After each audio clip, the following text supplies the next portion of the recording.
Hey guys আসসালামু আলাইকুম। আশা করি তোমরা সকলেই ভালো আছো। আজকের ভিডিওর টপিকটা একটু অন্যরকম, মানে আমি বলতে চাচ্ছি আজকের ভিডিওতে আমি তোমাদেরকে কোনো কিছু শিখাবো না। আজকের ভিডিওতে আমি তোমাদেরকে কিছু গুরুত্বপূর্ণ তথ্য দিব। যে তথ্যগুলো যদি তুমি না জেনে থাকো তাহলে সেটা তোমার জন্য অনেক বড়সড় একটা ক্ষতি হতে পারে। এখন তুমি বলতে পারলো ভাই টপিকটা কি, যেটা আমার জন্য ক্ষতি হতে পারে ভাই? টপিকটা হলো তুমি যদি ইউটিউব করে থাকো বা তুমি ইউটিউবে ভিডিও বানাও, ভিডিও ছাড়ো, তোমার একটা চ্যানেল মনিটাইজ হয়ে গেছে, তাইলেই এই ভিডিওটা তোমার জন্য। মনিটাইজ না হয়ে থাকলেও ভিডিওটা তোমার জন্য, কারণ জেনে রাখা ভালো ভাই। শোনো, মনিটাইজ চ্যানেল কেন ডিমনিটাইজ হয়ে যায়? 2025 সালে এসে এরকম কোন কাজ আছে যেটা করলে তোমার একটা মনিটাইজ হওয়া চ্যানেল সাথে সাথে ডিমনিটাইজ হয়ে যাবে? বেশি কথা না বাড়িয়ে চলো ভিডিওতে যাওয়া যাক।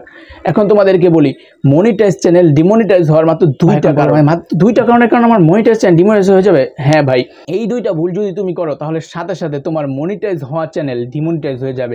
তুমি যে এত কষ্ট করে এত পরিশ্রম করে একটা চ্যানেল মনিটাইজ করলা, ভাই শোনো, একটা চ্যানেল যে মনিটাইজ করা কত কষ্ট, যে ইউটিউব একবার করছে সে জানে। মনিটাইজ করার জন্য কি লাগে? 1000 সাবস্ক্রাইবার, 4000 ঘন্টা ওয়াচ টাইম। এখন ভাই 1000 সাবস্ক্রাইব তো কোনো ব্যাপার না, এত মানুষের মধ্যে 1000 মানুষ সাবস্ক্রাইব করেই দিবে, আর 4000 ঘন্টা ওয়াচ টাইম মানুষ দেখবে, এত মানুষ আছে 4000 ঘন্টা ওয়াচ টাইম এভাবে পূরণ হয়ে যায় না ভাই, এত সোজা না। যারা করছে একবার ইউটিউব তাদের কাছে গিয়ে জিজ্ঞেস করো যে ইউটিউবে 4000 ঘন্টা ওয়াচ টাইম পূরণ করা কতটা কষ্ট। মানুষ তো তোমার ভিডিও এইভাবেই দেখবে না, মানুষকে ভিডিওটা দেখার জন্য আগ্রহ তৈরি করতে হবে, মানুষকে আকর্ষণ করতে হবে, তোমার ভিডিওটা অনেক সুন্দর করতে হবে, অনেক কষ্ট করে ভিডিও বানাতে হবে, বুঝছো ভাই? তারপর গিয়ে তুমি ভিউজ পাবা, তোমার 4000 ঘন্টা ওয়াচ টাইম পড়ে হবে। কারো 1 বছর, কারো 2 বছর, কারো তাড়াতাড়ি হয়ে যায়, অনেকের, কারো তো বলা যায় না। তো আমি তোমাদেরকে বলবো কেন এত কষ্ট করে মনিটাইজ করার পরেও ইউটিউব ওই চ্যানেলটা ডিমনিটাইজ করে যায়। এর মধ্যে যে দুইটা কারণের মধ্যে প্রথম কারণটা হলো, তোমরা তোমাদের চ্যানেলে দেখবে যখন মনিটাইজ অ্যাপ্লাই করো বা কোনো কারণে দেখবে তোমাদের চ্যানেলে এসে বলে রিউজ কন্টেন্ট। এখন বল ভাই রিউজ কন্টেন্টটা কি? রিউজ কন্টেন্ট হলো তোমরা অন্য কারো ভিডিও নিয়ে তোমার চ্যানেলে ছাড়ো।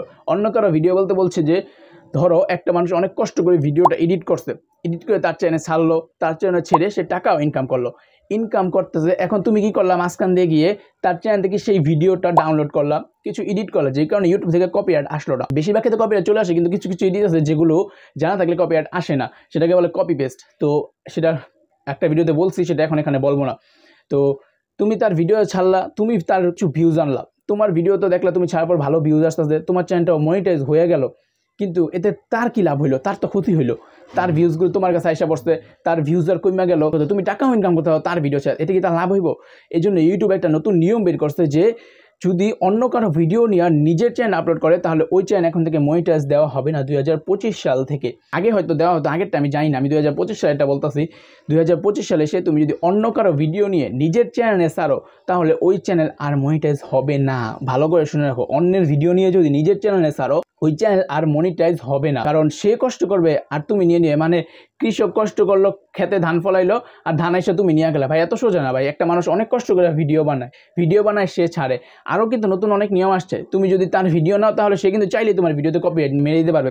যদি তুমি চেষ্টা করবে তোমার ডিসক্রিপশনে তাকে ক্রেডিট দিয়ে দেওয়া যে এই ভিডিওটা তার থেকে নেওয়া, তাকে অনেক ধন্যবাদ, বা তাকে নিয়ে ক্রেডিট দিয়ে দিবে, তার চ্যানেল সাবস্ক্রাইব করো, তাহলে যদি সে চাইলেও না দিতে পারে, কিন্তু না দেওয়ার কোনো ভাই বলা যায় না, কেউ চাইলে দিয়ে দিতে পারে, তুমি তারটা ইউজ করো, তার ইচ্ছা হলো সে দিয়ে দিল, তুমি কিছু করতে পারবা? কিছু তো করতে পারবা না ভাই। দ্বিতীয় কারণটা আরও ইম্পর্টেন্ট। দ্বিতীয় কারণটা বেশিরভাগ নতুন মনিটাইজার বা যারা এখনো মনিটাইজ হয় না তারা সবাই করে কি করে, নিজে যখন প্রথম একটা ইউটিউব চ্যানেল খুলে, ইউটিউবে ভিডিও আপলোড করে বা শর্টস আপলোড করে, যে কোনো কিছু করে বা লাইভ করে, কি করে শর্টস আপলোড করার পর তারা ভাবে যে মনিটাইজ হয়ে গেছে, এখন তো আমার টাকা ইনকাম শুরু, আমি আমার ভিডিওতে অ্যাড আসবে আর আমার ব্যাংকে টাকা আসবে। ভাই শোনো, এই লোভে তারা কি করে, নিজের ভিডিও নিজেই দেখে। প্রথমত নিজে দেখা ভাই কত যেটা বড় ক্ষতি, এটা ভুলেও করবে না কখনো, নিজের ভিডিও তোমরা নিজেরা দেখবে না। তারপর তারা কি করে, বিভিন্ন লিগাল না, মানে যেটা বৈধ না, অবৈধ পদে তারা পাবে।